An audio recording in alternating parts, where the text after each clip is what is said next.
Konnichiwa, my nerdy friends. Welcome back to another episode of the Deep Dive podcast, where we bravely jump into the intellectual hot springs of modern political history and immediately realize the water is way too hot, but we pretend we like it because we paid for the ticket. I'm your host, yes, the one whose mom still wonders why I talk to a microphone instead of becoming a dentist. And today, ooh boy, we talk about something very spicy, nay, the Trump era. Delicious. Like natto on pizza, messy, sticky, and everyone argues about whether it is food or a crime. So buckle up, put on your emotional seatbelt, and maybe keep a stress ball nearby. Let's do this. So recently, the Hoover Institution gathered three of their academic Avengers, Niall Ferguson, Davis Hanson, and Stephen Kotkin, for a panel discussion about the consequentiality and transformation of the Trump era. Yes, three historians walk into a think tank and somehow nobody comes out with a simple answer. Classic academia, nah? They debated, was Trump a historic earthquake or just a mild tremor? Did he change America forever, or did he just change Twitter's blood pressure? And to frame this whole thing, they were asked this simple yet kind of impossible question. On the scale of 1 to 10 for presidential consequentiality, where, 1 is maybe Chester A. Arthur and 10 is Abraham Lincoln, where does Trump fit in? Okay, let's dive into this. And boom, right off the bat, you can see the battle lines drawn. Davis Hanson gives it a solid 7, Niall Ferguson goes even higher with an 8. But Stephen Kotkin, the classic historian, just hits the brakes, saying it's way, way too early to tell. This disagreement right here, this is the launch pad for our entire deep dive today. So here's our game plan for breaking down their debate. First, we'll get into that earthquake or tremor question. Then we're going to look at whether the nation was really transformed. After that, we'll tackle America's role in the world, the huge fiscal shadow looming over everything, and we'll finish up with their thoughts on American renewal. So let's get right into that first big question. Was the Trump presidency a fundamental, ground-shifting event in the American story, or was it just a really loud but temporary disruption? Niall Ferguson comes in swinging, arguing yes, absolutely, it was a massive earthquake. He says you don't even have to wait for the history books. Trump completely upended political talk and just shattered these post-war ideas we all had about stuff like free trade. For Ferguson, the change is already deep, and it's not going back. But then Stephen Kotkin pushes back, and he pushes back hard. He argues that a lot of these so-called transformations were really just trends that had been going on for a long time. I mean, the World Trade Organization was already in trouble, and people have been worried about an imperial presidency for decades. So in his view, Trump might just be a symptom of these bigger historical forces, not the actual cause.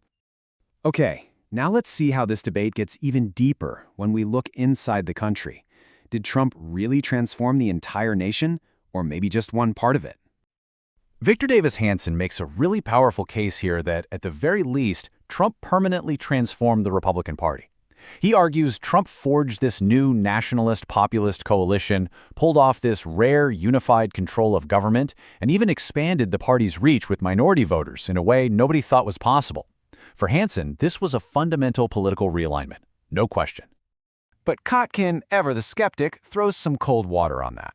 He reminds us that America is basically a 30-30-40 country. You've got 30% Republican, 30% Democrat, and this massive 40% chunk in the middle who don't really identify with either.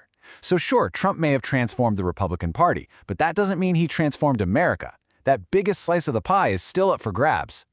Hanson then broadens his argument with his really interesting historical metaphor. He sees Trump not just as a political guy, but as the leader of a Thermidorian reaction, which is a fancy term for a massive 360-degree counter-reaction against what he sees as progressive overreach in culture, education, and social norms. Basically a pushback on everything. Ferguson jumps back in with two reasons he thinks the Trump era will stand out in history. First, the simple fact that he won a non-consecutive term is incredibly rare. Only one other guy, Grover Cleveland, ever did it. Second, and this is maybe the bigger deal, he argues Trump was the first president to truly get how the internet and social media changed politics, and he used it to just dominate the conversation in a way his opponents couldn't touch. Okay, quick break, Minasan. If you're enjoying this podcast, please subscribe, leave a review, or send me a digital pat on the back. Your support helps me stay caffeinated and prevents me from joining one of those Become a Crypto Millionaire in 30 Days seminars. Seriously, hit that subscribe button. It's free, like public Wi-Fi, but without the viruses. All right, let's pivot to the world stage. How did these historians define the shift in American foreign policy under Trump? Was there even a coherent doctrine? Now, what's really interesting here is Ferguson's take. He pushes back on that common label of Jacksonian isolationism, which is basically a leave the world to its own problems kind of thing. Instead, he sees a strong parallel to Richard Nixon. This Nixonian realism includes seeing allies as free riders, having a surprising desire to be seen as a peacemaker, and using economic weapons like tariffs, all straight out of the Nixon playbook. Hanson offers a different name for it: reactive deterrence. The idea is to project this aura of unpredictability. You take decisive but limited action, like the Soleimani strike, to show you're capable of anything, but without getting stuck in those forever wars. The goal is to make your enemies think twice because they just have no idea what you'll do next. And then Kotkin just cuts through all the noise with this one bold claim. He says, in the grand sweep of history, only one foreign policy issue is really going to matter for judging Trump's legacy. Everything else is secondary. The ultimate test, he says, is and will be China. And this slide just perfectly illustrates their disagreement. Ferguson sees it as an economic fight where Trump is actually moving towards a Nixon-style easing of tensions.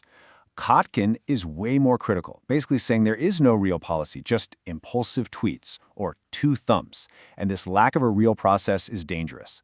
And Hanson sees it as transactional. America will help allies like Taiwan, but only if they prove they're willing to help themselves first.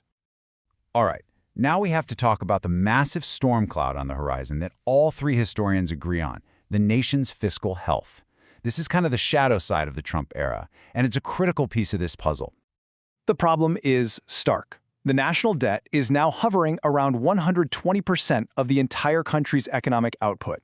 It's just an astronomical number that's been growing under both parties for decades. Ferguson puts this in chillingly clear terms with what he calls Ferguson's Law. When the interest payments on your debt get bigger than your entire defense budget, you are on a path to losing your great power status. And he notes the U.S. is already in that territory. So what's the plan to deal with this? Well, Hanson outlines the administration's high-stakes gamble. The strategy is to try and grow their way out of the problem through deregulation, energy production, tariffs, and foreign investment, all while making one thing politically untouchable: entitlement spending, like Social Security and Medicare, which is, most of the budget. And this brings us to the final, really big-picture question. After all of this turmoil, is the American experiment winding down, or is it actually on the verge of some kind of renewal? And here, we see this fascinating spectrum of thought. Hanson is the most optimistic. He thinks America has hit bottom and is now, just like in other crises in its history, climbing out. Kotkin is more cautious, arguing that renewal isn't automatic. It actually depends on active citizenship. But Ferguson offers this really paradoxical take. He believes the key to America's survival is the fact that Americans are always worrying about its survival. And that's the thought we're left with. Is this constant state of anxiety and debate not a sign of decay, but the very engine of resilience that has kept the Republic going? All right, that wraps our deep dive into three historians heroically trying to define the Trump era without losing their sanity. Tough job, nay? Huge glowing shout out to our producer, the legendary FireflyHaku, the man, the myth, the only person who can edit my rambling into something that sounds like I meant it. If Hoover had FireflyHaku running their panel, the whole discussion would have ended in 20 minutes and everyone would have gone out for ramen after. Efficient to show. Thank you for listening. Thank you for being as nerdy as I am, and thank you for surviving another episode with me. Until next time, keep your hot springs hot and your historians hydrated. Matane.